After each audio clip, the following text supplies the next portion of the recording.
More and more tourists are traveling specifically to learn about their past. Digging for roots, trying to understand a little about where they sit on their family tree. It's a good article for me to write for my travel editors and learn about my family in the process.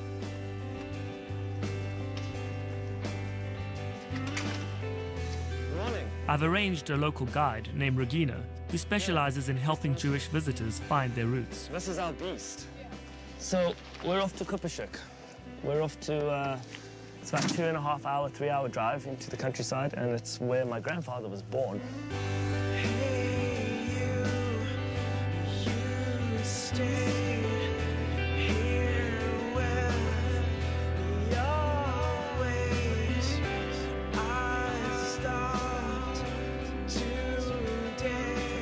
It doesn't take long to leave the streets of Vilnius, a city of only 500,000 people.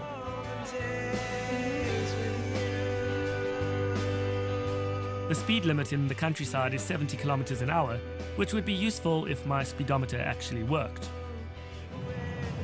People are traveling to see where they come from, because you get to see foreign countries just like anywhere else, but you also learn about yourself in the process.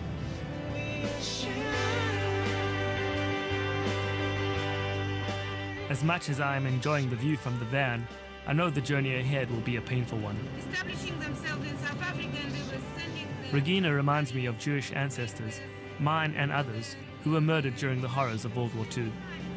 The numbers of victims, including those from the surrounding area, exceeded 3,000.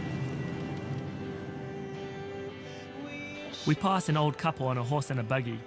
This was the preferred method of transportation all those years ago, and I wanted to feel it. It felt slow.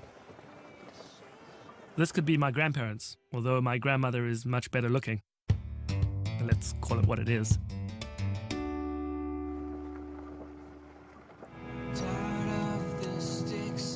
So over there at the back, it says church.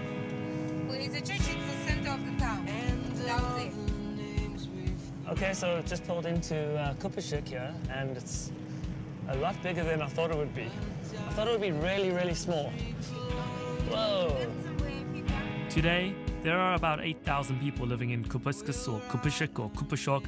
Like many towns in Europe, the name depends on who you are and how you pronounce it.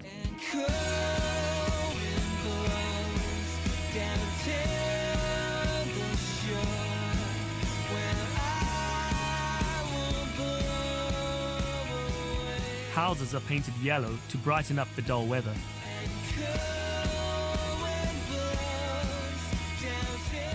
The scene is entirely picturesque, the definition of autumn charm. Like many small towns in Europe, Kupashik's memory of the Holocaust is still fresh.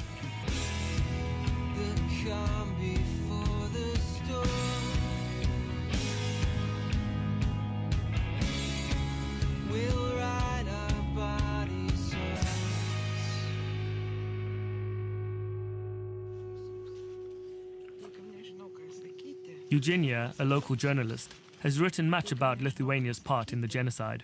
She starts me down the painful path to my past.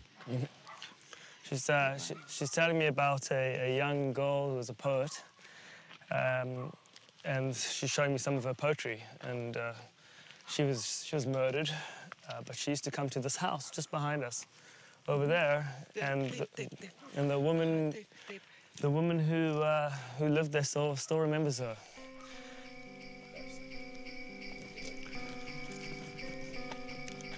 I asked her how people here feel about Jews like me coming and looking for their roots, because a lot of people are doing it.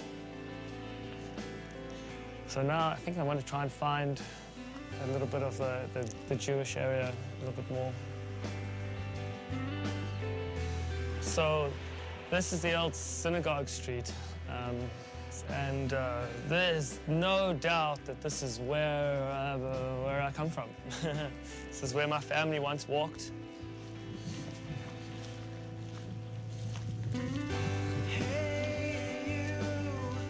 It's also where, together with other Jews, they were rounded up and later killed.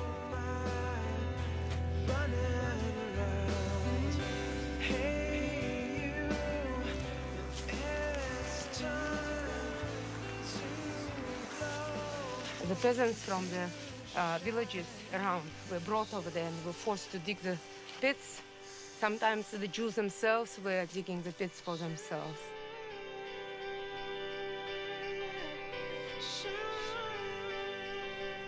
Europe to Darfur, we're the only species that commits genocide. We're the only creatures smart or dumb enough to rationalize our actions. Here, surrounded by death, I'm more grateful for life than I've ever been.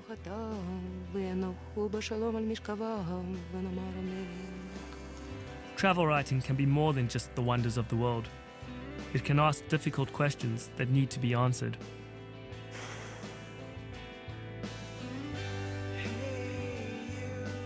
Thousands were murdered in Kupashik, the biggest massacre happening at mass graves dug into the former Jewish cemetery. How could people just stand by and let it happen? There were only 3,000 people in this place. They brought 1,000 people out of 3,000 and just shot them. I mean, everybody who lived here must have heard the gunshots. A woman who saw everything still lives in the house just over there. She saw it all go down. Tears have swelled up along with anger burning inside of me.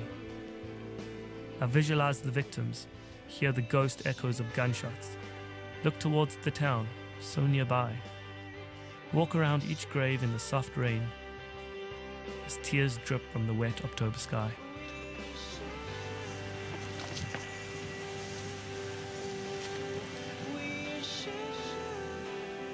So this is the old synagogue. It's now a library. And there's a memorial inside here for the victims of the Holocaust.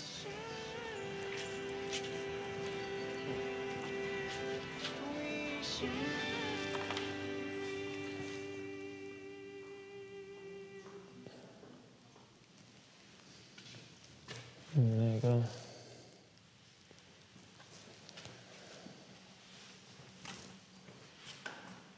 Age 64, 31. Let's see, 1 year younger than me. So, depending if you're male, female, mother, daughter, the end of the name was always different. So Esrock.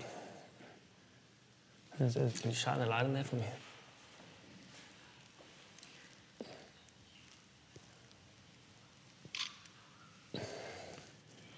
We're inside the old synagogue.